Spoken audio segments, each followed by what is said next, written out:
life. Do you remember that Bill O'Reilly one? That made me No, laugh. no, I don't.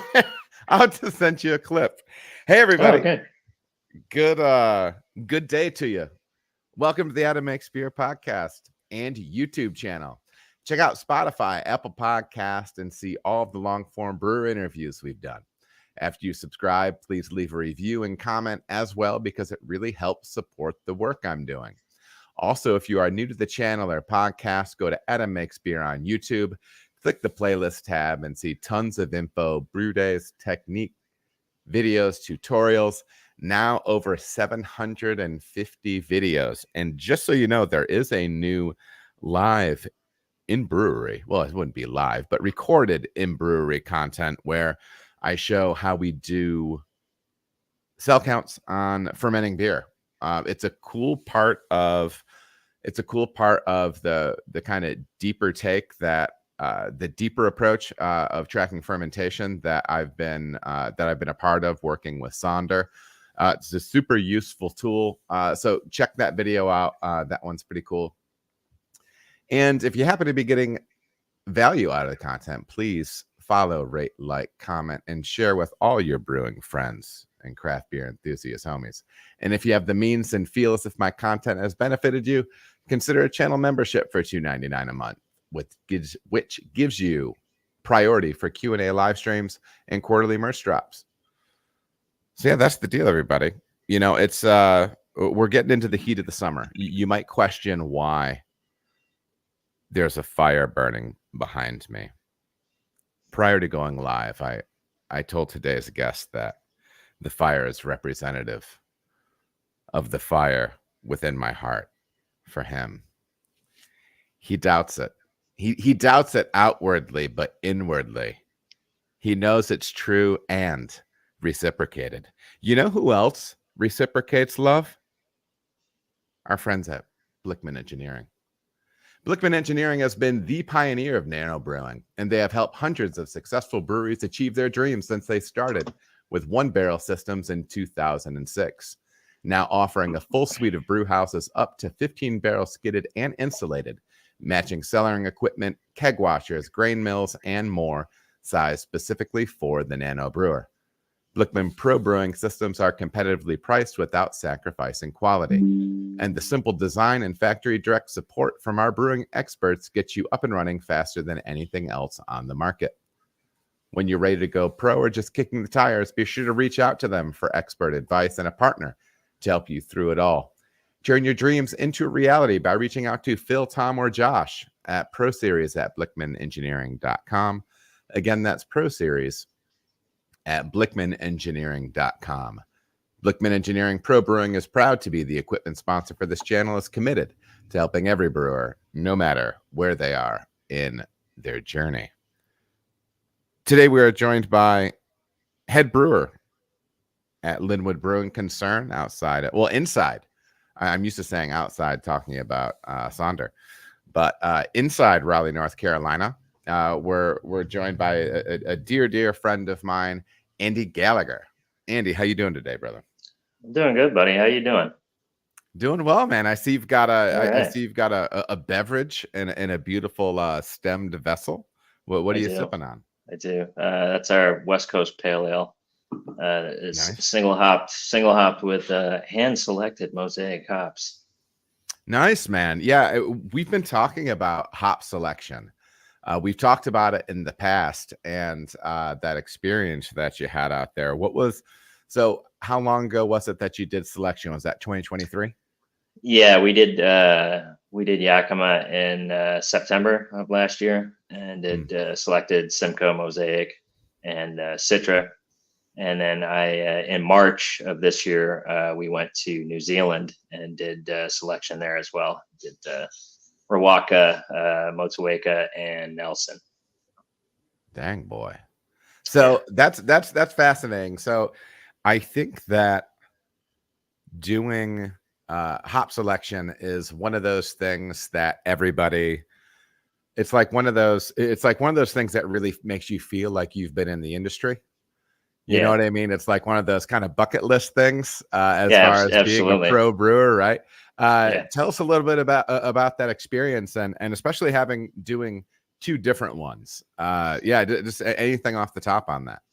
Yeah, I mean, we selected with the YCH in Yakima, and they've been doing it for a long time. They're super organized. I mean, it's a very well oiled machine. They take fantastic care of you.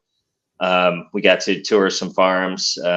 Actually, one of the farms that we toured, we ended up blindly selecting their mosaic, and it's hands down that was Double R Ranch in just outside of Yakima. And it's easily the best mosaic we've ever brewed with. It's really a fantastic hop. But yeah, it's very well organized and very well put together. They have a great system. I mean, the way they record all of your sensory, what you're getting from the hops, and like there's a whole thing. It's pretty involved. Sure. There's apps on your phone. There's a TV on the wall. You're doing all this stuff. But so they're doing like a lot of like basically like data analytics, like kind of crunching, right? Yeah. So, and they track your analytics and like your preferences year to year. So like when we go next year, which we've already arranged, they're going to look back on like what we liked and, how we tended to rate hops and, and what attributes we're looking for. And then they further tailor their selections, their pre-selections to put on the table for you. And it really narrows things down. I've heard guys talk that have been going for years that said they almost didn't even need to show up anymore because they knew Sure. they knew what they wanted out of their Amarillo or their Simcoe so well. And so it's pretty interesting stuff. But yeah, they're great. And then going to New Zealand, we did a little thing with the NZ hops, and it's pretty similar, but on a much smaller scale. Mm-hmm. And we were there with them for a day. And then the actual reason we went was there's a hop grower from the Moterra Valley named Kem Eggers, Eggers Hops Farm. And he was visiting breweries in the United States, and somebody told him he should go to Lynnwood, and we got to talking, and he's like, you really need to come to Selection. Nice. So we decided to make a trip of it. And so we ended up spending almost an entire day at his farm, and they do everything in-house from, growing obviously all the way through pelletizing and packaging and shipping. And they're growing really, really amazing hops. So we got to get some, gather some really interesting information on pick windows for hops like Nelson, which can be so hit or miss when you're buying them blindly. Like we really like the more grapey kind of tropical end of Nelson, and that it turns out, at least on his farm, that's those lots are early picked, and the later they get, the more caddy and diesel they get, and we're a lot of the time. We like to that's such a common question that I get. First of all, it's a common question. It's people saying, "Oh, I had this New Zealand pale ale from somebody. It was the best beer I've ever had, and the brewer gave me the recipe, and I've been brewing it for years, and I can't get that the hop character never gets anywhere close to where it was." And so we'll talk about seasonality, we'll talk about farms, but ultimately, like you were saying too, like being able to select that pick window. So so a question that I had about the New Zealand experience. So you and I were around the Michigan beer scene, and which by the way, if you can't tell, I don't have it set up right. I've got the Gray Line shirt on today. Oh, there you go. I got the old throwback. But his logo. I have one of his stickers on my fridge in the garage, and you can't read what it says unless you get really close to it. Yeah, actually, the shirt's kind of the same way.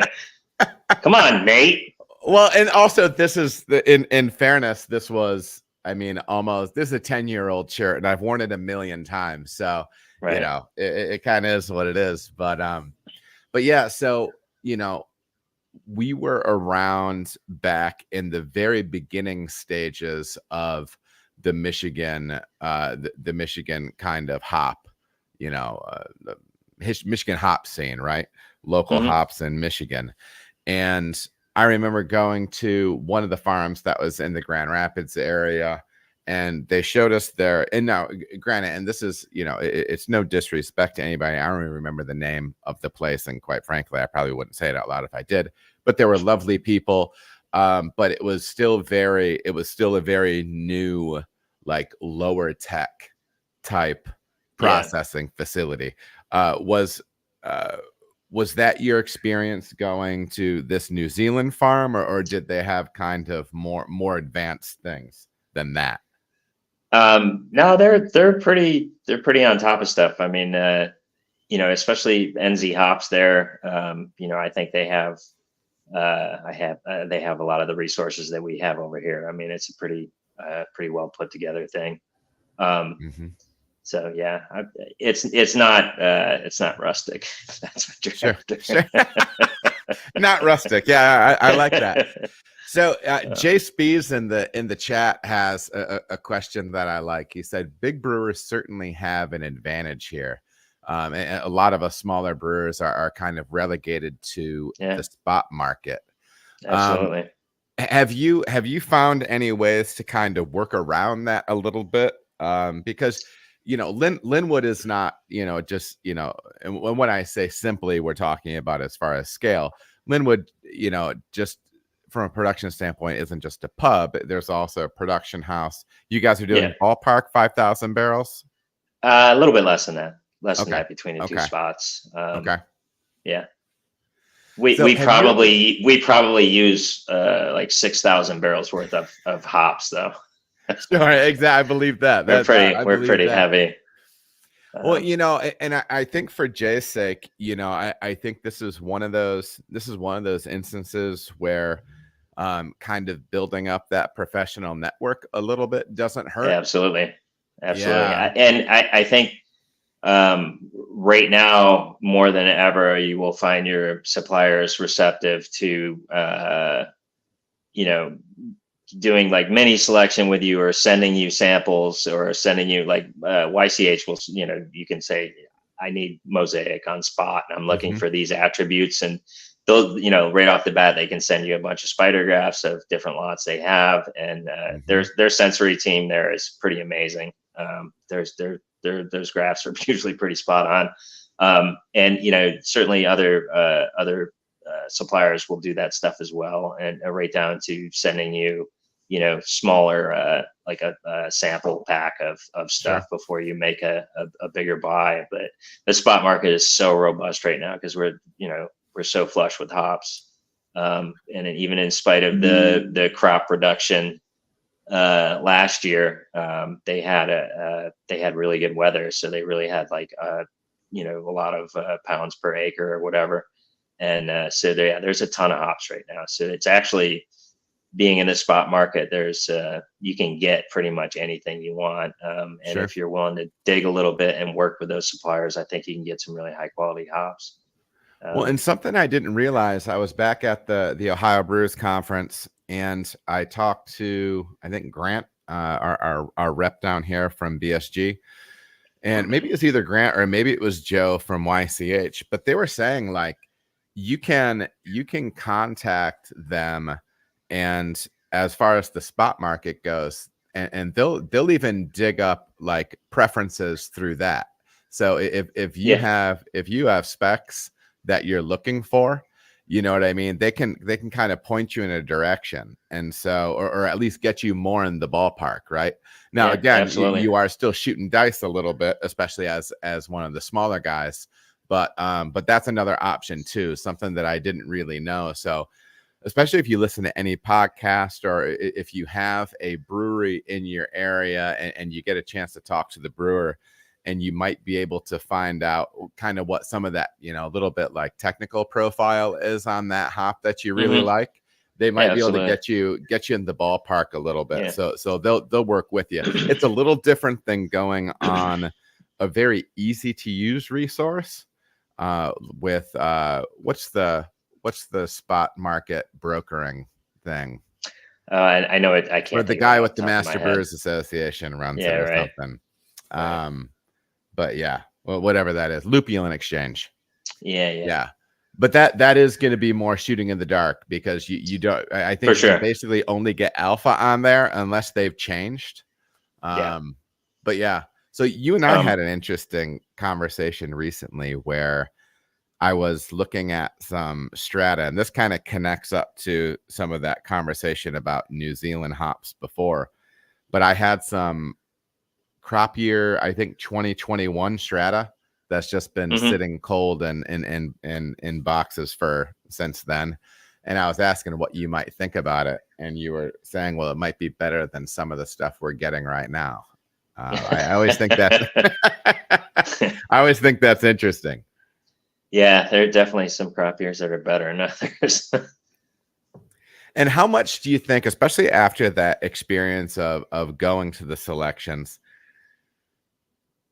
I mean, it seems like pick time is such harvest time is such a massive deal when it comes to that stuff. Yeah, absolutely. Absolutely. And I think there are enough varied pick windows out there that you're going to get a really wide variety of attributes, and especially in like a hop like Mosaic. Mhm. Um, we went in and we tried to stay out of the OG stuff on it as much as possible, and we definitely achieved that. Even though it does, the lot that we ended up picking does have there's a mild kind of a little dank OG thing going on there, Mhm. but it's massively fruit forward, but Yeah. it's still nicely balanced. It's really a lovely hop, and you're going to have a lot of lots that are similar to that, and that's what I'm after. And you can get somebody that's from the West Coast that wants no part of that, that Sure. Mosaic, and they're going after something that's way more aggressive. Mhm. So, I mean, there's a pretty widespread of attributes and different pick windows and stuff that you can really get just about anything you want. And when you said I was about to put words in your mouth. What are you specifically looking for with the Mosaic that you source? I mean, like I was saying, we'd like to keep the kind of the onion, garlic, Mhm. diesel. Is that a coffee cup with your face on it? What do you mean? I'm like, The other I thought for this long, I'm like, is that Ryan Reynolds? And I'm like, oh no, it's Adam, and it's definitely not Ryan Hey, Reynolds. by the Um, way, that's the second time in a few days that somebody told me that I was giving off like a Ryan Reynolds feel.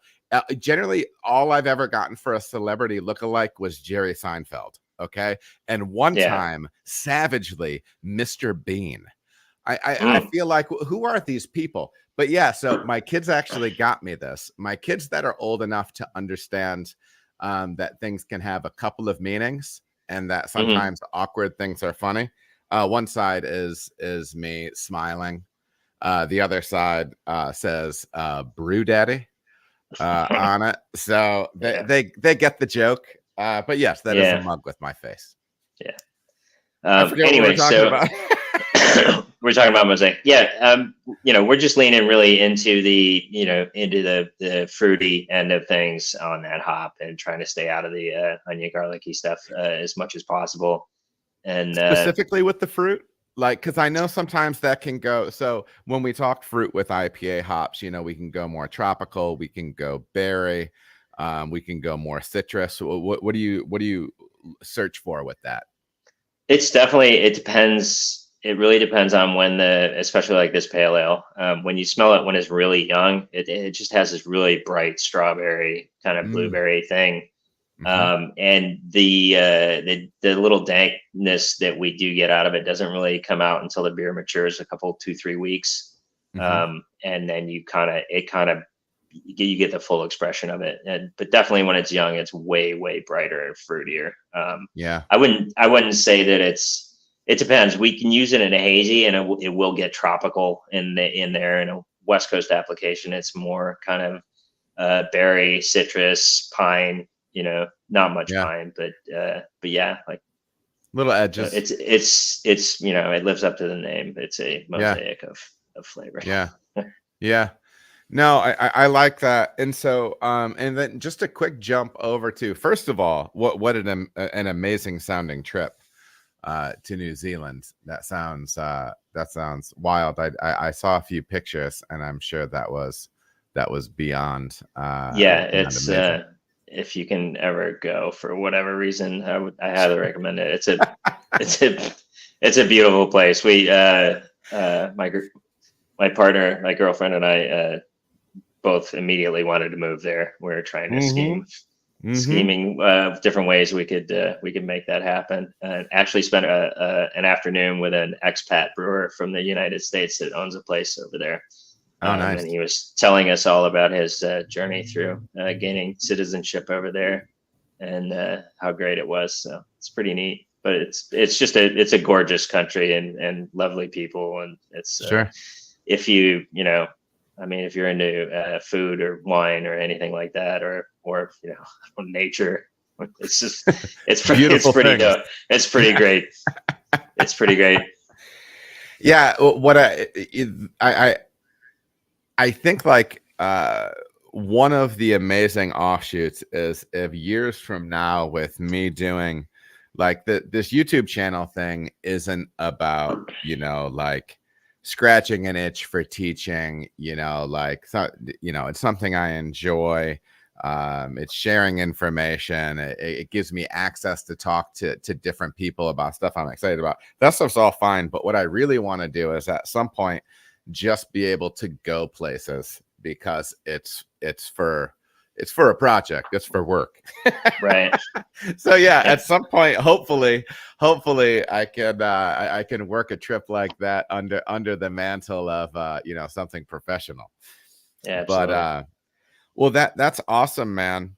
um you know I erroneously posted online, like a boob, the fact that, or the idea that we're going to be talking about West Coast IPA, but we are going to be talking about West Coast Pils today. So Yeah. first of all, West Coast Pils is one of those beer styles that you hear discussed, and then people, because there are certain folks both in our industry or enjoyers of craft beer that want to say, well, okay, well, is it IPL? Is it cold IPA? Is it this, that, or the other thing? What's kind of the difference for you with these beer styles, with this beer style of West Coast Pils, kind of juxtaposed against those, and then we'll try to really build that out and make it specific in the way that we talk about a recipe today. Right. All right. Cold IPA. Let's start at like IPL. So IPL would basically just be West Coast IPA or any IPA grist, and hopping, etc. Water, fermented cold with lager yeast, and then lagered a bit, dry hopped, etc. Um, the issue that, at least with the ones that we've made and a fair amount of that I've drank, is that sulfur and hops don't tend to mix well.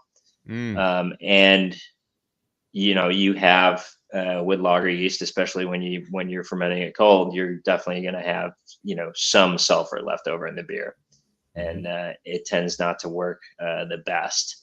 And our cold IPA would be similar West Coast style IPA grist, potentially adjunct in there. A lot of people like to use rice to lighten the body. Fermented again with lager yeast, but this time at an elevated temperature and at a reduced pitching rate. So you're fermenting with like Weinstefaner, 3470 would be the most popular yeast, at around 60 degrees. Some people are even going warmer than that.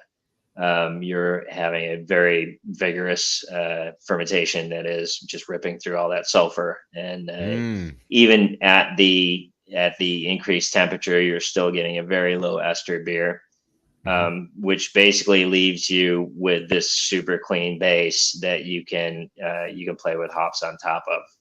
And definitely with the cold IPA and kind of that West Coast vein, you're going to get a really crisp, crushable, super hop forward beer. And really the West Coast Pils is kind of an offshoot of that, in a lower ABV framework, but it's built more, at least the way we've done them is you're basically starting with a German Pilsner and then, fermenting it warm, getting through all that sulfur and then dry hopping it pretty aggressively. And it really, and we all know from brewing and drinking German Pilsners, anybody that makes beer, I would think has done that or attempted or enjoys them, or if not, why are you in this business? So we already know that like this is a beer, that grist and that profile will hold up to 35 IBUs pretty readily and can handle a hop load. And it turns out that you can be pretty aggressive with American IPA hops with it. And it really works well. So is it a situation, because I haven't really brewed any, I haven't really drank any examples. Are there people that are blending like old world hops and new world hops with this style, or is it basically people just throwing, new school hops at these things? Have you seen anything like that? I mean, I don't know. Sure. I'm sure I'm sure there are a million different approaches to it. We really like doing them. One example of each would be, we're using Citra and Simcoe in one, which is, as classic West Coast as you can get, really. And it really works excellent. And then we've got one in tank right now that I brought back from the hop farm in New Zealand. He gave me like 33 pounds of pellets to stuff in my suitcase. We brought them back, and we just did a West Coast style Pils with Rawaka Nelson that I brought back in my suitcase over at the pub. And so that would be two fairly new school hops, and I haven't tasted it yet, but our pub brewer over there, Ben, tells me that it's pretty amazing. So looking forward to that one. So nice. Yeah, I think personally, I like to lean into more of a West Coasty kind of a hop bill on it. I think it works well with the beer. I probably wouldn't go, like 586 or something that's, super fruity Sabro. I would stay away from, those kind of hops. And, I think something with some pine and some citrus in it is going to work super well. Sure. Yeah. Sure. Yeah, I think it's interesting that you talked about sulfur as part of the problem, and and I know sometimes people can get a little persnickety with the various IPA terms, but to me it just seems like it's this pursuit of like right now we are saying, okay, so can we go as juicy and hazy as possible? And I think kind of in a response to that is there's like, all right, so can we make something that is the complete opposite of that, right? Something that's absolutely crushable. Because I don't know about you, and I've drank a lot of highly regarded hazy beers, and they're tasty. But I do think there is, in some way, shape, or form, there can be drinkability issues with them. And I think that as brewers, you always want to be able to figure out the other side of the coin, right?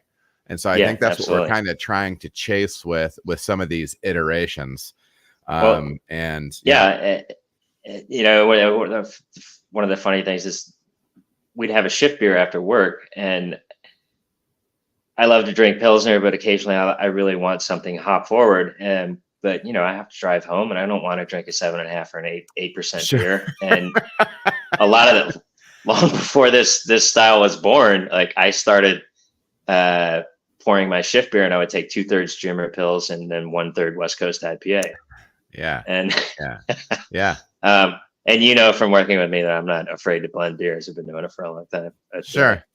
And we're kind of like, oh, this is, we've actually been drinking this beer for a while. We just never made it. um, something pretty similar to it. But that desire to have a big hop forward, uh, flavor profile and something that's sessionable, and yeah, I love them. I mean, if I was still brewing at home or keeping kegs of beer in my house, I would probably only have West Coast Pils, and maybe a German Pils. But Sure. yeah. So just a real quick note off the top, because I don't write things down and I'm just curious. So do you find with this, because I know you've made cold IPA there, correct? Like the adjunct. Okay, Yeah, so you've made cold we IPA. don't. Yeah, we don't do the adjuncting route. We just go straight Pilsner malt, and it works fine. Okay, how dry does that beer get, just off the top, roughly? Like 2p. Okay. Yeah. Yep. 1.75 to 2. It's pretty dry, man. For sure.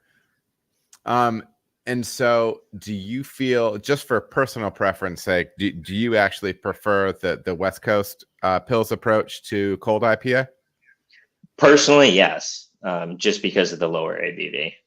I mean, I want to. We have a cold IPA that we're doing right now. That's Strata and HBC 586. It's really it's a really nice beer, and I could drink volumes of it, but it's 7.5%, and Sure. it's just not. It's not something that I want to drink. In volume for sure. Sure. Is that and is that kind of that threshold for you with cold IPA, the necessity to kind of get it in that mid 7s or above 7 range? Yeah, you definitely want it. It seems to work much better at the 7+. I mean, I don't think you have to go to 8, but 7.75 definitely seems to be the sweet spot for it. At least on our system. What are you getting at that ABV that you're not getting at 6%? I think that I think you have a little bit more body with the alcohol. I definitely think the hops come across a little bit better. Certainly if you're pushing that, above 3 pounds, per barrel in that style of beer, I think you definitely want to do it at 7 or better. Sure. And it'll definitely, I think it'll carry the IBUs better at that. It's just a more substantial beer. And those beers you can go 55 to 60 like actual IBUs.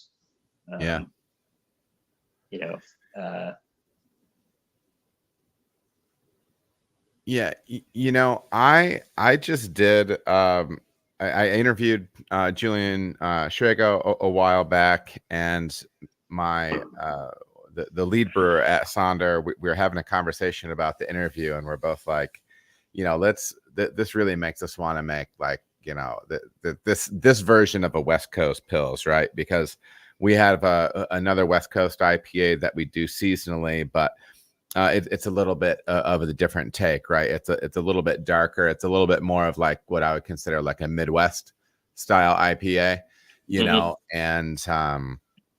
and so we wanted to go really pale. And we wanted to go really dry. I think we got that one down to about 8 Plato or 2 Plato. I would really like to push that beer down to like 1.5 and see where that drinks like that.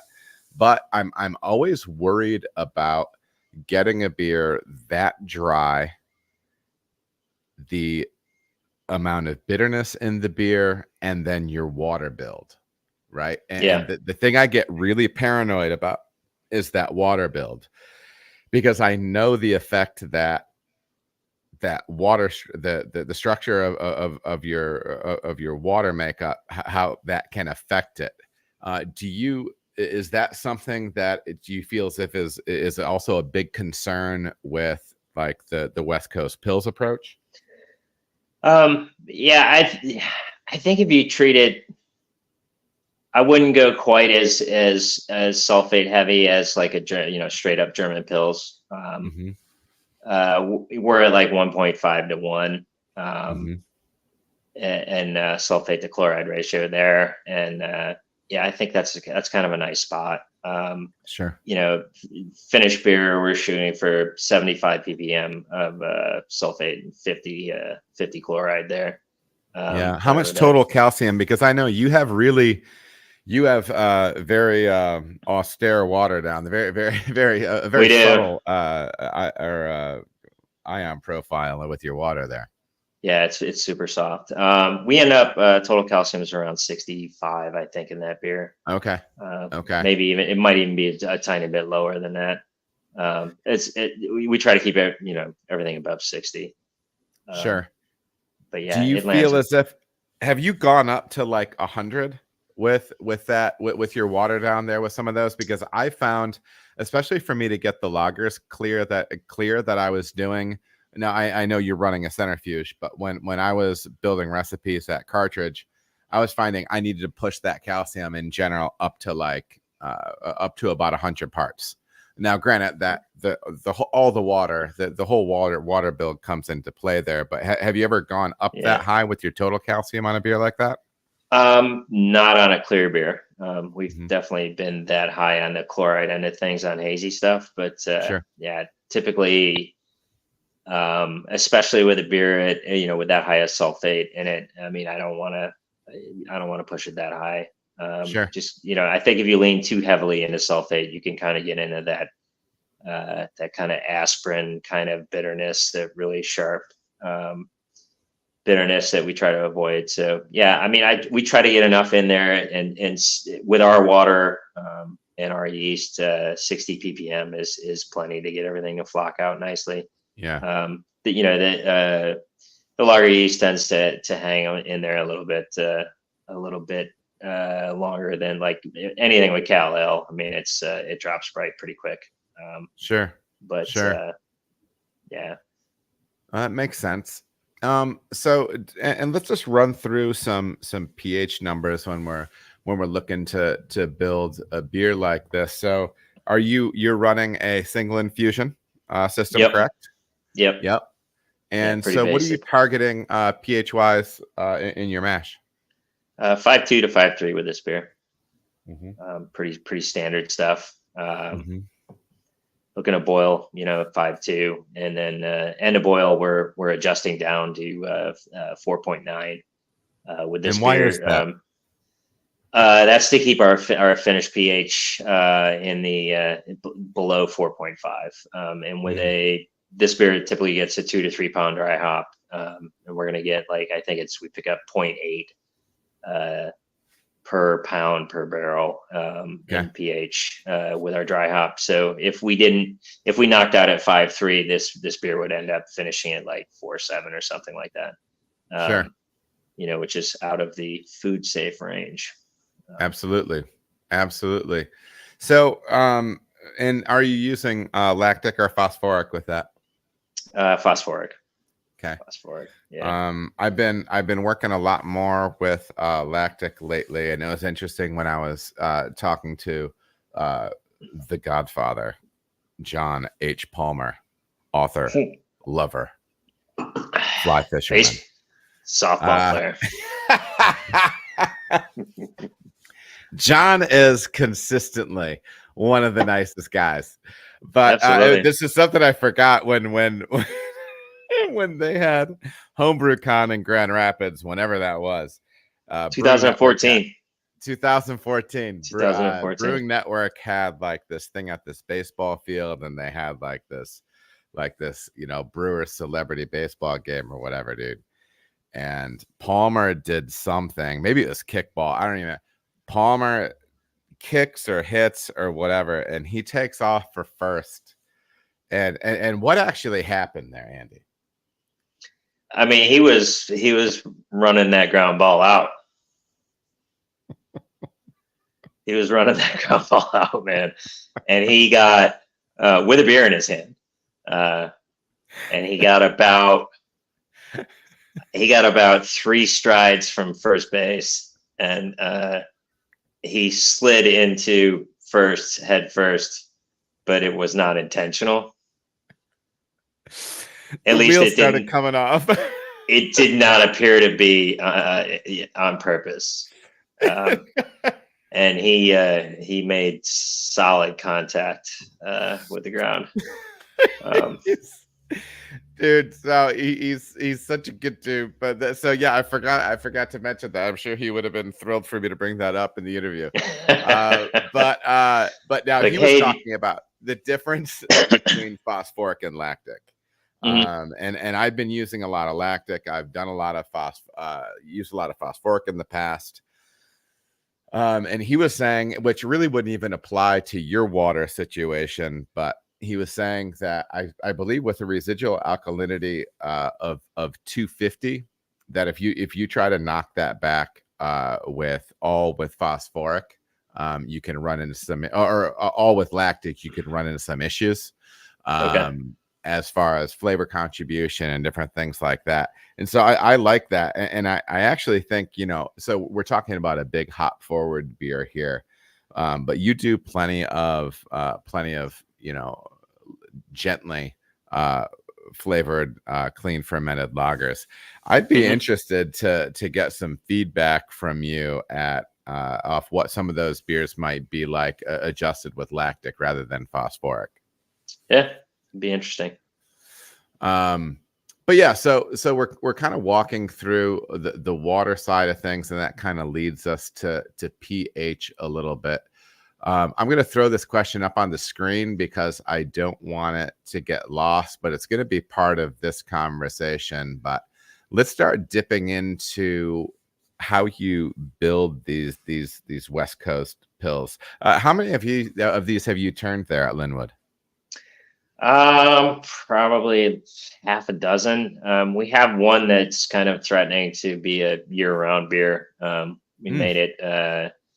We made it for one of the sister businesses, Wilson's Restaurant, which is almost basically connected to the brewery there. They had their 5th anniversary, and they wanted a unique IPA mm.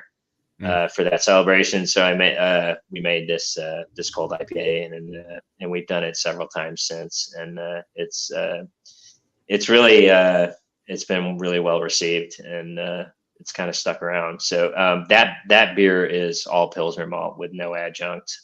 Okay. And we've done them with rice before as well. I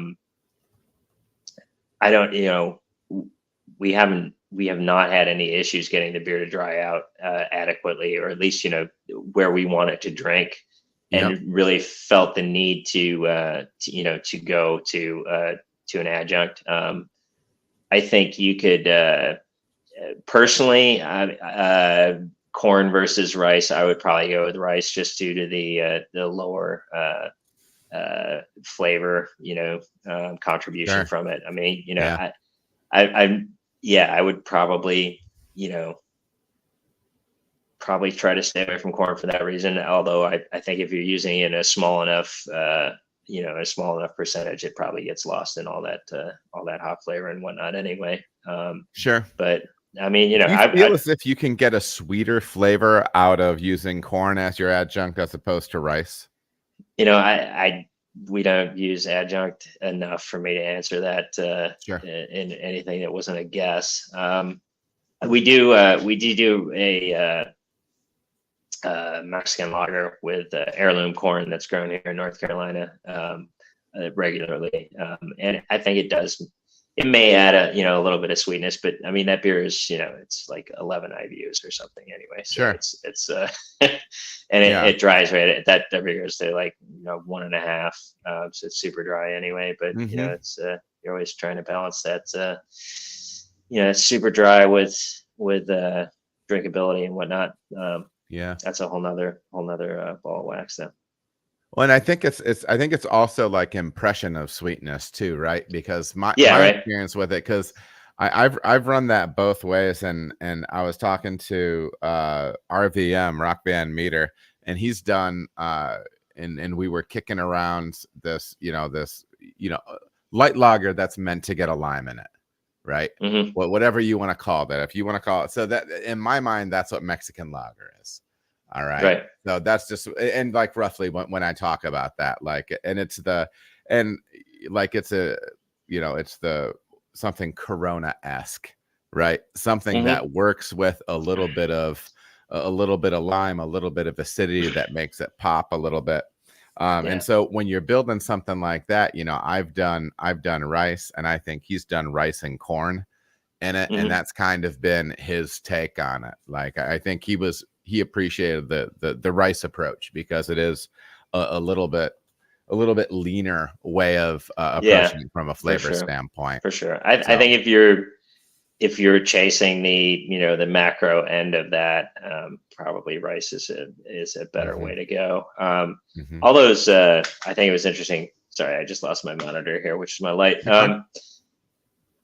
Yeah, I listening to you know, you were talking about Julian Trago, and you know, listening to him talk about how those macro lagers are made. I mean, without really doing cold side water back on those beers, it's pretty hard to replicate that profile at all. You know, which and did he talk about that on your pod, or was that in? I believe so. I believe so. Yeah. But, you know, that was an interesting one. Yeah, you're getting some, you know, some flavors from a high gravity fermentation, and you know, that you're just not gonna have, and you know, in a 10 Plato beer or whatever, not even sub 10 Plato beer. Well, and it's two different things too, right? And that's something that's interesting to me, is, you know, it's different of saying, all right, so you have a 3 times tank, you know, 3 times your system size. And so you're going to make 2 different beers if you fill it up 3 times with a higher gravity wort, ferment it out, and then cut it, you know, 25%, you know, in the bright tank, right? Yeah. But if you go into that 3 times tank at high gravity, and then you cut it by 1/3 with water before fermentation, you know, if you put your dilution on that side, it's going to have an impact. Absolutely. And so many of those flavors and aromas that are kind of expected in beers like that come from that space, which I think is fascinating. Yeah, it's pretty interesting. I mean, and you know, before learning that, like, that's how those beers were made, the level of frustration that you can encounter trying to replicate that stuff is fairly high. Right. You know, but it's but I mean, that's a whole nother ball of wax. But anyway, trying to think where we were at here. We're just about getting ready to actually jump into the grist on these West CoastPils beers. Was there anything else that you want to throw in before that? In regards to just anything before we move on to grist for this? No, we talked about pH and all that. Yeah, grist is like a super short conversation, for at least for Lynnwood. It's just Pilsner malt. We're just doing any preferred Pilsner malts. I like, in these beers, I like RAR. I think their North Star Pils is a pretty good choice for this. It's pretty neutral. It performs really, really well. It's easy to get clear. It's just a solid, really, really nice. We use a ton of it. It's actually all of our West Coast beers. It's a base malt in them, ales and otherwise. And our hazy base malt is our North Star as well. It's a fantastic malt. But in this application, like, certainly if we're talking German Pils, we're going to use a continental, European continental, Wireman, whatever. I think for these beers, you don't need to do that. I think the North Star or some, a similar domestic Pilsner malt work fine. Sure. And that North Star is supposed to be, isn't it supposed to be like a little bit lower modification, or am I wrong? I think I read that. It certainly doesn't behave that way. It converts super well. I mean, it's nice. Yeah. How long is that mash rest? We're doing pretty much 60 minutes total, but it's a 20-minute rest with a 40-minute Vorloff. Yep. So an hour before we're looking to start moving into the kettle. Yeah, that makes sense. Do you find that North Star has any of that? So if I were to say, like, I'm a huge fan of Wireman, as you know. Hmm. And so like, does it have any of that raw RAW raw like or green or like kind of corniness that sometimes like straight Wireman Pilsner can have? Does it have like, is that North Star a little bit more in the Barca Pils range or like more muted? How do you feel that comes across? I don't get the that kind of I think corn is probably not the best word to use there. I I know know. what you're Well, saying. that's what I get off of it. Yeah, right. And you're like, is this DMS? Well, and not necessarily in the finished beer, but well, no, yeah, I do feel as if, and maybe it's I've just the way it strikes my palate. I've always called it. It's like it has a graininess to it. Sure. Um, anyway, I don't get that out of the RAR Mhm. nearly as much. If it's there, it's in super low levels. The other thing is that like we don't do anything with that malt that's not heavily hopped. So Sure. I Yeah. don't really have a lot of experience like making. I've never made a pilsner with that pilsner malt, other than West Sure. Coast Pils, which is dry hopped heavily, so it's not Yeah. Yeah. it's not as sparse as a German Pils or something like that. So Yep. Yep. All right. So we're talking 100% North Star Pills yep. in the mash tun, 148-degree Fahrenheit rest. Yep. Let's jump over to the hot side now. A question that I've received multiple times, and it references back to when we were talking about water profile before. I've had a lot of people question, especially when people are using Pro Mash, or not Pro Mash, Pro Mash. Hey boy, look out! Dude, you Especially gotta when people are be using. you have to be a veteran to even know what that is. Industry veteran. That's right. That's right. I just tried to drop that to build up the cred. You know what I mean? That wasn't that was actually in my notes. But Dude, you know yeah, so, there's still guys out there. That's all I use, man. That's dude, all I bro, use. I think I got a Commodore 64 that I do my calculations for. hold on, let this thing heat up. Yeah, I feel like I think even Julian said that he had like he has some recipes in Pro Mash. I Yeah. think he said that either in the interview he did with me or somebody else. I remember him saying that. But yeah, so when people are using Bruin water, because in Bruin water they'll talk about a mash edition and a sparge edition. So Sure. just to talk about what you do on the water side, so you will put the mash edition obviously in the mash. And Yep. then are you hitting the other side of the equation that Bruin water suggests? Are you putting that in with the sparge? Where's that going? That's going right in the kettle. Okay. Okay. Yeah, we do it there. That way we can hit our finished water profile. We just our water is so soft that really adjusting our sparge water is not it's not a thing that we have to do. Our Mhm. pH never gets too high. And just to ensure that we're getting the final concentrations and the correct concentration in the final beer, we just chuck it right in the boil. That's Sure. something I heard Mitch Steele talking about years ago, and I was like, oh, that makes perfect sense. Why don't we do that? And we've Sure. kind of stuck with it. So All thanks, right. Mitch. All right. Thanks, Mitch. I talked to him. He's so nice. He's a And super nice guy, right? he's so smart. One thing I didn't realize about him I was always impressed with how professional and polished he is in interviews and I mentioned that to him and he said that AB actually put him through courses, Oh, no public kidding. speaking and Yeah. writing courses because in a company that large, in order for your ideas to be heard, you have to be able to speak and write effectively, right? Yeah, absolutely.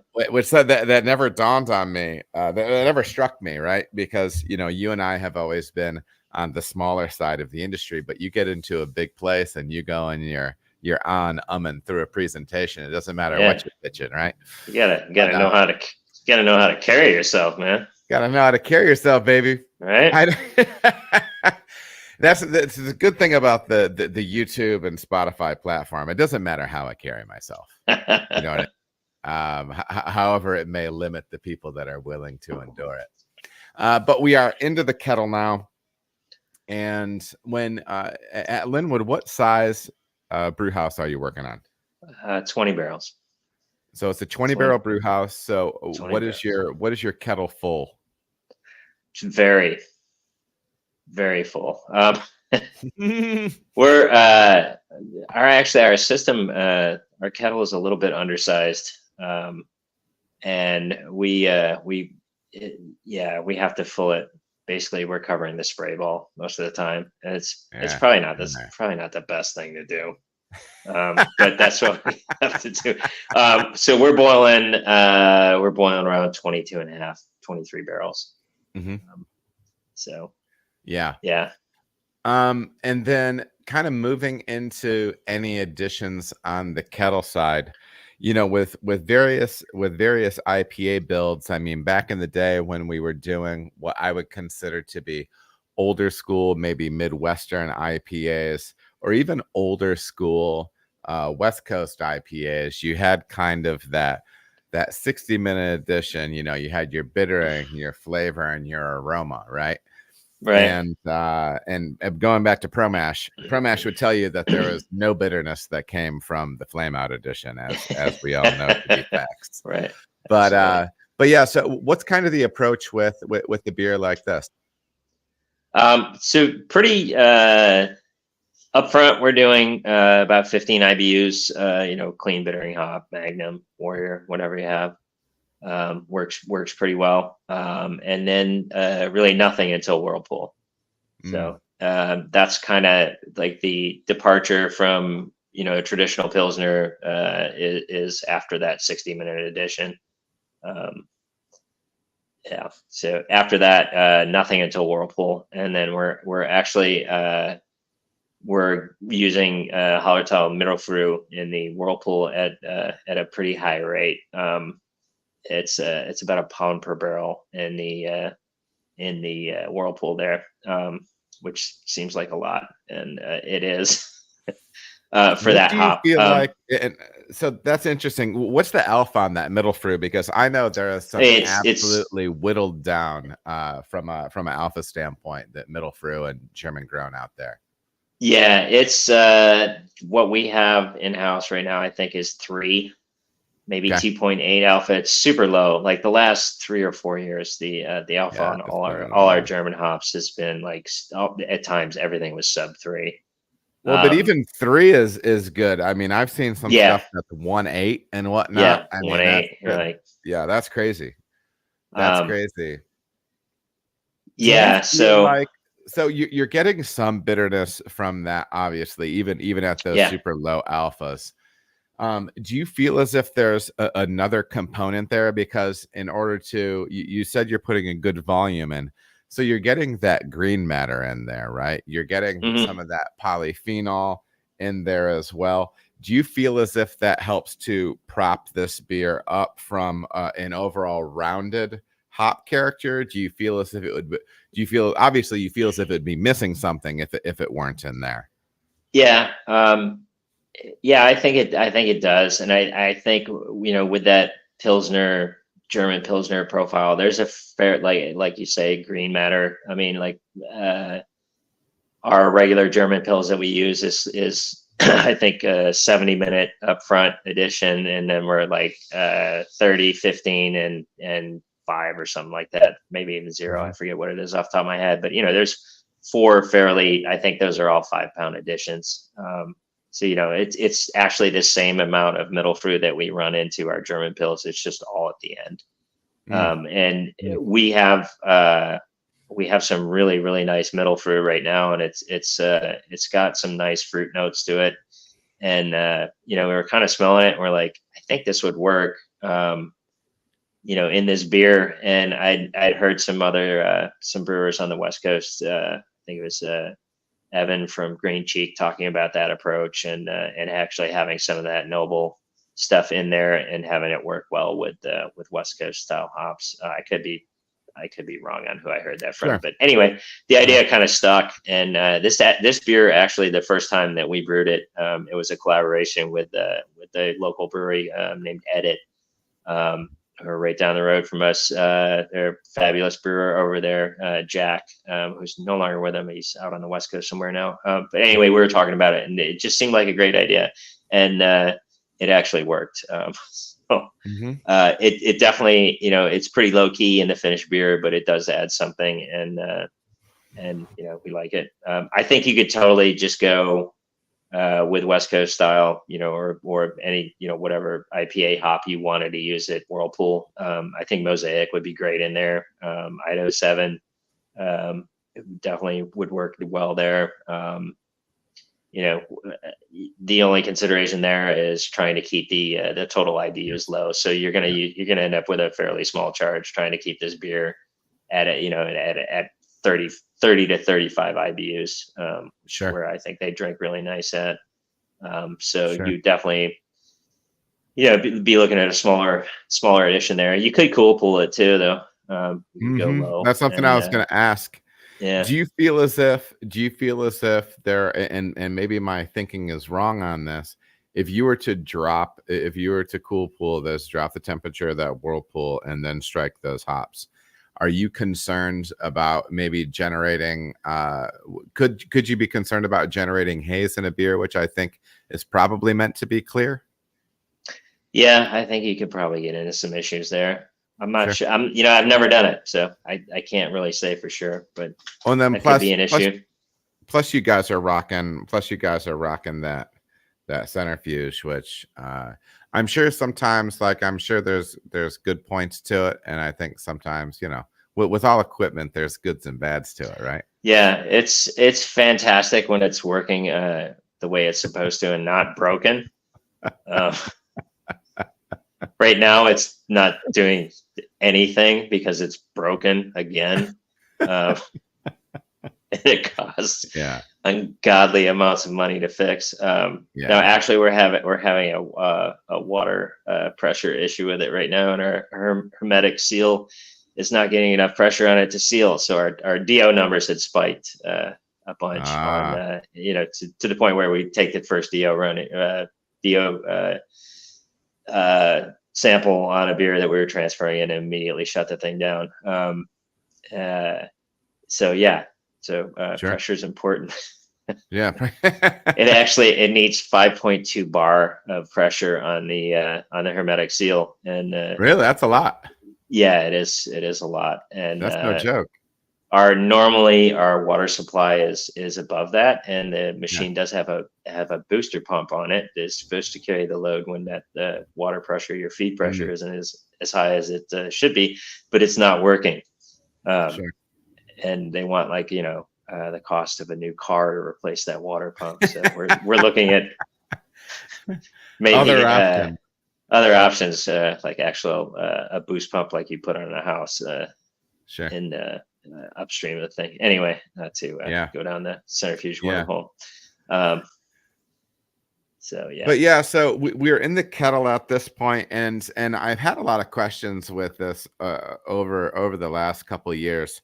You as we mentioned before, you are adjusting the pH down. Are you doing that at Whirlpool? Yeah, so we'll end a boil 10 minutes to go. We'll pull a pH sample, check pH, and then do our quick and dirty math there, and then try to get that acid addition into the Whirlpool and try to get it incorporated as well as we can, so we can get an accurate final reading on the beer. How did you is it a trial and error? Because this is the question I get all the time. What calculator are you using? Because again, everybody's water is going to be different. Your malt's going to be different. Your hops are going to be different. All these different variables. Is it a trial and error thing? What did you use it as a calculator through brewing water? What'd you do there? We screwed around with brewing water a little bit at trying to get a ballpark number to work with, to be like, what we would have to adjust it to hit 4.6. And Sure. I think somebody with more time and more patience than I have, or actually that doesn't even matter. You could just titrate a sample of your wort, or dose it with not titrate it, but you could dose it with acid and do the math that way. Probably wouldn't be a big deal. For us, we have like a base number that works, and it was a bit of trial and error. We always ended up on the on the not adjusted enough side of things. It was pretty conservative to try to establish a baseline. It's a little bit different from beer to beer, but it can take a surprisingly large amount of acid to move pH from like 5.3 down to, we have a couple of beers that we moved down to 4.6, and it takes a solid amount of phosphoric to get it down there. But I believe it. Jay Spees asks, how often do you get your water lab tested? Quarterly. Quarterly we send it out. It's our city water has stayed super consistent. I actually just got we use Ward Labs, and I send it in 4 times a year. But it's almost always, it's within a few points here or there, but it's. And where do you take that sample from for your water? I take it right off the HLT. So right off the HLT. So okay. we have a fairly robust filtration system there. Yep. To deal. The only bad part of the water where we're at is there's a fairly high amount of iron in it, depending on where you are in the city. And I think some of that is just due to the base water, but a lot of it is due to the very aged infrastructure that we have. Certainly, some of the main pipes coming into our building, they contribute a solid amount of iron to the water. So we have a big nano filter to deal with that. We have like 3 coarse fine filters, and then the charcoal bed to deal with the chloramines and whatnot. So all of that is in there, and then we have so little calcium in our water to begin with, but anything that you precipitate out with heat, in your HLT overnight, you need to take that into consideration too. So we always pull our water sample right off the HLT, because that's what we're going to brew with, and that's that's representative of that. So it's always worked for us. I like that. So we're going from the kettle, we've whirlpooled, we've dropped that, we're dropping that pH, and now we're in the fermenter. So let's start talking about yeast strain selection and fermentation schedules, time frames, things like that. Yeah. So Weihenstephaner is the lager yeast that we typically go to. So 3470. We use Omegas. OYL 106, I believe it is. Okay. Is the German lager one, I think it is. Anyway, pitching that at an ale pitching rate, so 1 million cells per mil per degree Plato. So this beer would be 12 million cells. And pitching at 60 degrees and holding at fermentation at 60, and you'll get a fairly quick and fairly robust fermentation with that yeast and at that temperature. What differences do you notice with that fermentation? We've talked about the decreased timeline, obviously. What do you notice as far as sulfur expression, different from pitching it colder? Any other sensory things that you see with that beer, with that fermentation schedule? It's going to blow through all of that sulfur in the first couple of days. It starts getting like on day 5, there's virtually no sulfur left in those things. It really rips through it. It'll attenuate. Typically it'll hit terminal in 7 or 8 days. We like to let it go till like day 10 before we dry hop. Depending on whether we're harvesting yeast on a beer or not. So we may drop down to 50 or 52 to harvest. But typically with this beer, We're not harvesting off of it, so we've done it both ways, but typically leave it at 62 for de-rest at the end, and then dry hop right there. So, do you think that this beer, because dry hopping with beers like this can get difficult, because if you do want to soft crash it, depending on climate, it might take forever for that beer to come back up to a dry hopping temperature that you want it in.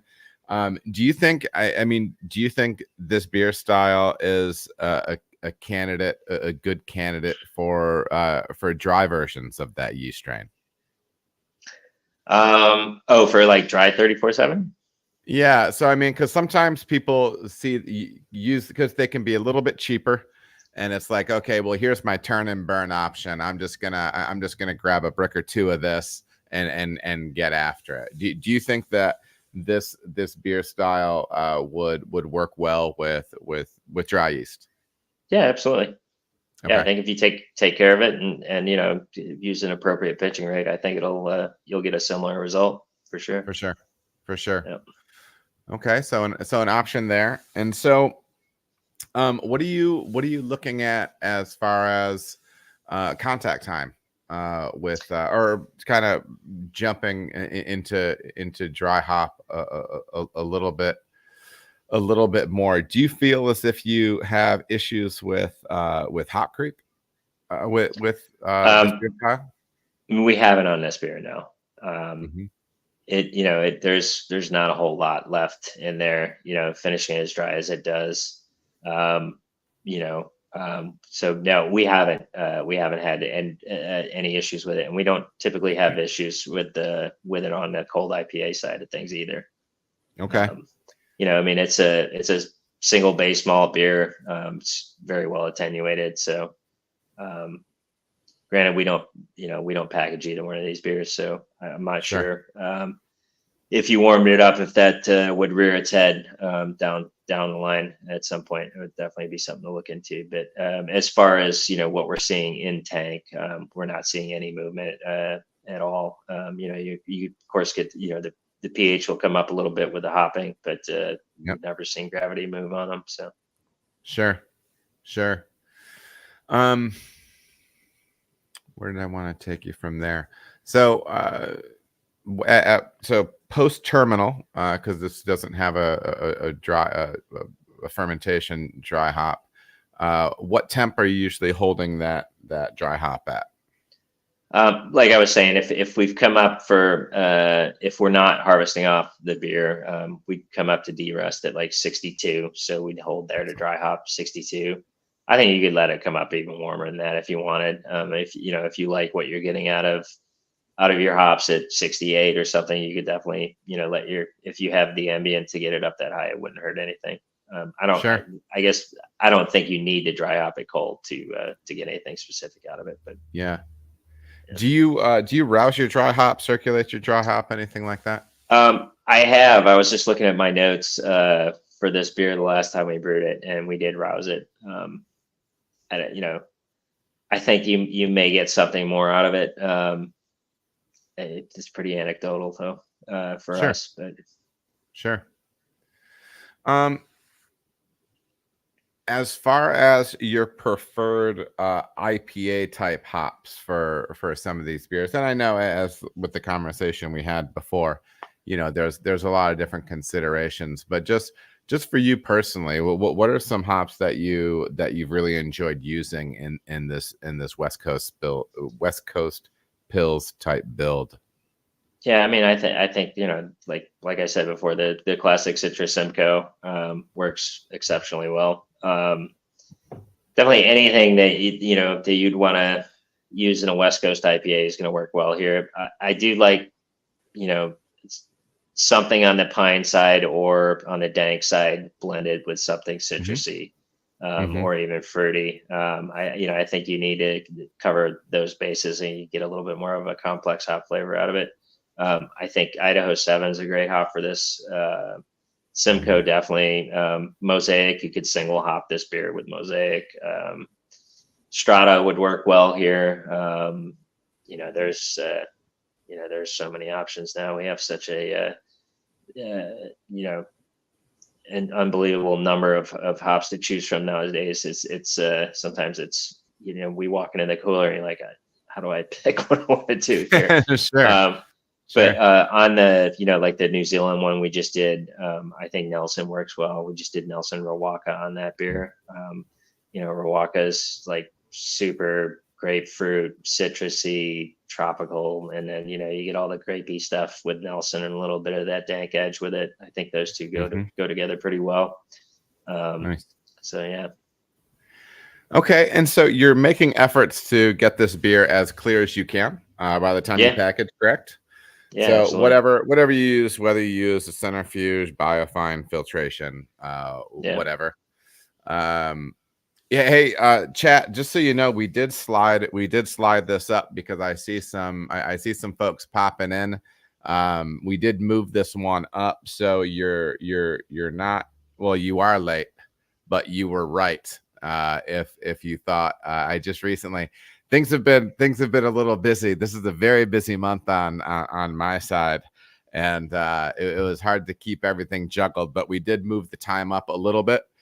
Andy was kind enough to help me out with the topic because I had another guest that I had to move back. So anyways, yeah, if the planning side of it wasn't according to what it usually is, I don't know whatever standard I typically set. Yeah, that's what the deal is there. So we're looking at getting these beers as bright as you can with whatever methods you typically use. For sure. And then from a carbonation standpoint, what are you thinking about? I think 2.6, 2.7 works well here. I mean, is that where you'd like to settle just kind of across the board? It depends. Like, I think for Pilsner, German Pilsner, I like 2.6, 2.7 in there. Yeah. I definitely like it in this beer. I think having a little spritzy is definitely nice. Our West Coast stuff, we're like 2.55, 2.6. Hazy stuff, we go a little bit lower than that. But so yeah, we have kind of a range. Sure. You said you've done iterations of this beer. Has there been anything that you changed in your approach or in your process as you've been brewing these beers? Like, what are any little tweaks here or there, or was there kind of an evolution of what you were doing with these beers along the way?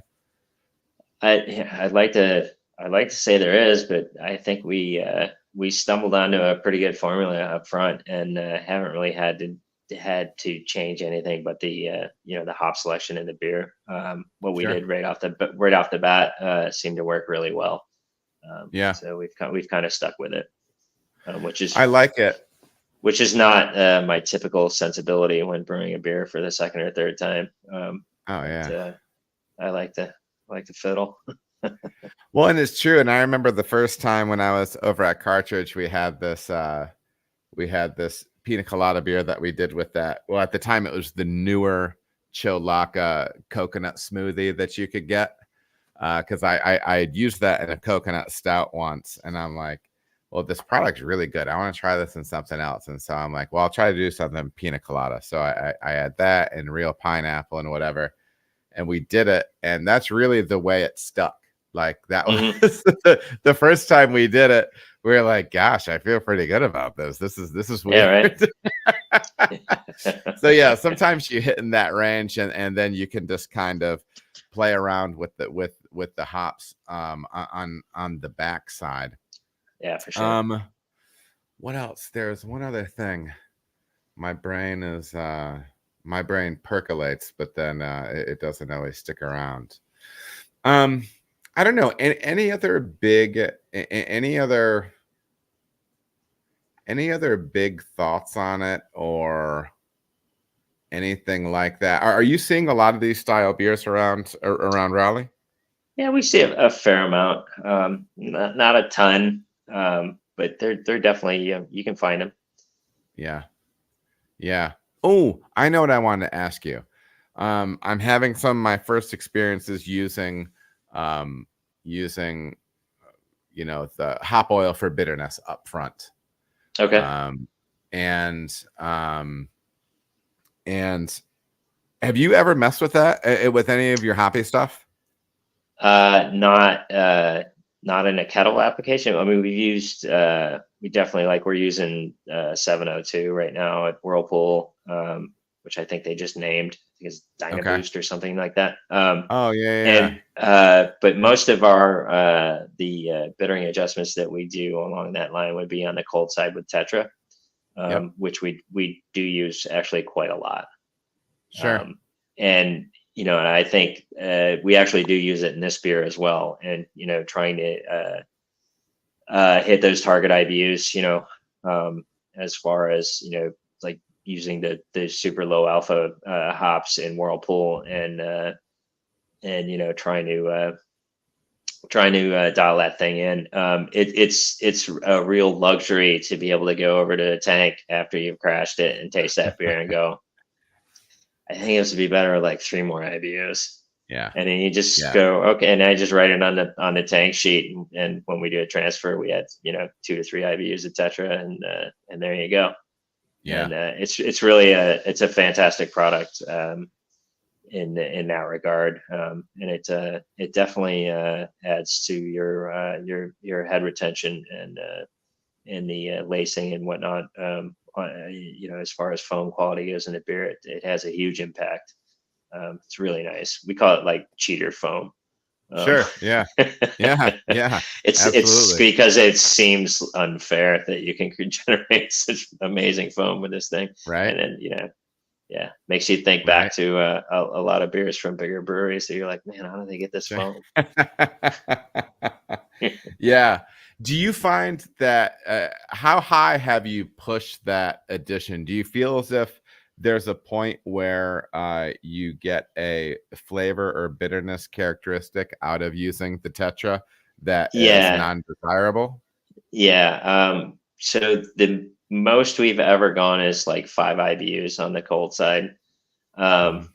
Going to dosing directly into the bright. And Yep. I think when you get up into that area that you're starting to push, it definitely uh, it has a harsher, kind of a sharper bitterness Mm. that you can kind of get into, like we were saying, like an aspirin like bitterness earlier. Mm. So I would personally, we don't push it above that. I know other brewers in the area that do successfully, that Sure. that are one guy that's doing a lager that is only bittered with Tetra, and they're using it in the FV and on the bright tank side of things. And Really? that beer doesn't have that quality at all. So it could be, it may play off of water composition as well. And, Sure. um, Sure. I'm sure there are a bunch of factors, but, anecdotally in our brewery, definitely don't like to go above 5 with it. And you can build a recipe into that, Sure. into that range. Give yourself like a 3 IBU, kind of a buffer there, and sometimes we'll taste some and be like, I think it's fine right here, and we'll just add like 1 IBU into the bright to help with foam and whatnot, and it Yep. works really good in that application. Yep. So and with relatively little to no impact at that low dosage. And Yeah, I agree. it's a and as you know, it's a tiny amount that you're adding to the bright tank. Mm-hmm. Um, Mm-hmm.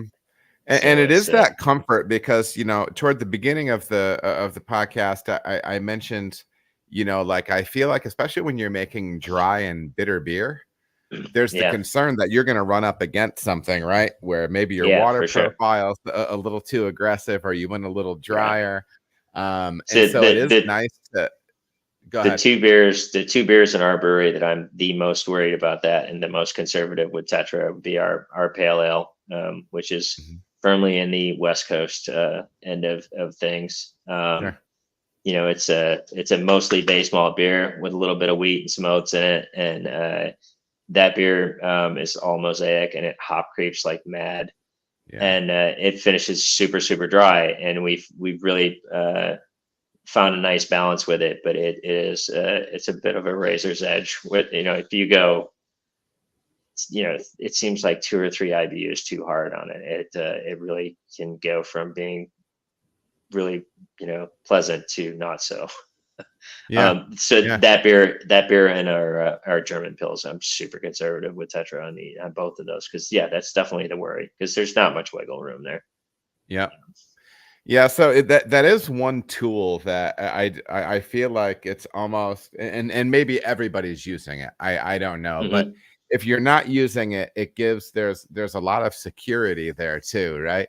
Yeah, I feel like you yeah, can for make sure. some harder decisions when you have a product like that, and the foam positive stuff is nice as well. To a Yeah, couple of people absolutely. that are coming in late in the chat, Sreevis, good to see you. Yeah, you're not late. It's just fine. And then Jim asks about how we find beers like this. It was Hmm. mentioned before, but so Andy runs a centrifuge. I'm using When it's working. a biofine and a filter. What's that? I said when it's working. And when it's working. Yeah, which it's not. So we're For using sure. Biofine right now. Yeah, biofine. Yeah, yeah. One Um, approach with speaking of Biofine that I played around with a little bit on lagers, because the two lager strains that we use are both don't work the best with Biofine. okay. They will eventually drop really nice and bright, but it takes much longer than, say, dropping out Cal Ale, Yeah. which with Biofine for us is really a matter of hours. I mean, it's 12 hours later, and those beers are crystal clear. Whereas Wow. our lager will take 3 to 4 days usually to clear out, especially with 3470. We're playing around with Augustina right now, so we'll see how that reacts to it. So anyway, the last week of lagering, on those beers, I'll biofine them in the fermenter, and with Mhm. head pressure on them, and most of the time they're pretty darn bright by the time we're going to move them. How are So you? How does that process look if that tank is under pressure? What's your process? I'll use a little 2.5 gallon corny keg, and obviously sanitize and purge the bejesus out of that thing, and add our biofine charge to that, and then we'll go off of that right directly to the racking arm. Mm-hmm. Blow the yeast out of the racking arm first, and then hook that thing up, and I'll blow it in there with about 30 or 40 psi of CO2, and then when that thing runs empty, we'll run CO2 through the racking arm, just like if you're rousing hops. Sure. Rotate the racking arm a little bit to make sure everything's mixed up good, and usually about 30 seconds of CO2 will chase the biofine with, and it's basically, I mean, it's more or less a unitank approach to it. We're Sure. gonna move the beer. We're gonna move the beer out of that tank, but it's given me some wiggle room as far as, a lot of times we'll be up against, we need to package that beer the day after it goes into bright. Mm-hmm. And if I move straight out of the fermenter directly into the bright, I'm going to end up packaging Pilsner that's got a little bit of haze to it. We don't want to do that. So we Sure. started doing that recently, and it's worked well. So Yeah. And you mentioned Unitank. It's just been something I've been thinking about, and this would be clearly more like on the pub side. But there's a part of me that's thinking more and more. So I've been getting more and more familiar and experienced with bunging or spunding a tank, and it does just have me thinking both from a beer quality standpoint and and especially if you don't have to filter something brilliantly. So like I'm thinking yeah, pub side, right? But it does have me thinking, more and more like, I mean, I don't have to, if you don't have to purge a bright tank, right? You know what I mean? If you start right, spunding, capturing CO2, and if you don't make up all of your CO2, you can be getting those things under some head pressure and stuff like yeah. that, and getting that biofine in there, whatever fining agent you want to use. Yeah. And I mean, It's you don't need to spund, you know, you don't need a spunding valve to get those beers carbonated before you move them out of the fermenter. I mean, like, sure. you know, Talk to me about that. so I mean, obviously you're carrying head pressure on the beer when you crash it to Mhm. avoid pulling a vacuum. So, instead of keeping 2 or 3 psi on the tank, I mean, we'll usually the first couple of weeks to keep, because you still have some yeast activity in there and whatnot. We try not to go too high pressure, but we'll leave it around 5. But the last couple of weeks of lagering, I'll take that thing right up to, to 13 or 14 psi, and just go in. And when I come in the morning, I top it back up, and when I leave at night, I top it back up. So we're keeping it right around 13, 14 psi at 32, 33 degrees, and you biofine that thing in there. And, after a week or, 7, 8 days, you can move a pretty well finished beer out of that fermenter. So. Well, Andy, I gotta thank you. First of all, a couple of things. I'm always reminded about one, how good it is to talk to you've always been a tremendous professional friend, but also on the personal side, and it was good talking. It got me thinking about it's been too long since I've seen you. I miss you dearly, and it was good to catch up. I appreciate you. I appreciate you coming on. If you guys ever get into the Raleigh area and you're not stopping by Lynnwood, you're missing out. And I'm not just saying it because two of the guys that make things go around there are not but like early brewing friends too, like the foundational guys. So some great people that work there and some really talented brewers that you need to get into Lynnwood and check their beers out because it's no joke. But Andy, I just want to thank you for having well, thank you for being on. That's it. Well, thanks for having me. Yeah, you know how much I love any form of public speaking. It's one of my favorite things. Well, this is what I enjoy though, because this time though you've got you've got the backdrop, you've got the light, I have a fish. He's got the fish, baby. It's not a real fish, and that's not a real fire. Again, I'm actually not at home. I'm actually in a Cuban restaurant, and they let me film this in the back room. So that's very nice. That's very nice of them. I thought so. Oh shoot. Well, Andy Gallagher, head brewer, Lynnwood Brewing, thanks again for being on. And then all of you, thanks for listening. Make sure to hit up our sponsor, Blickman Engineering. Tell them thank you for sponsoring.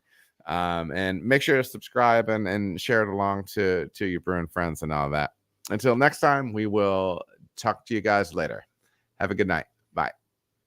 Hold on just a second on the line, Andy. Yep.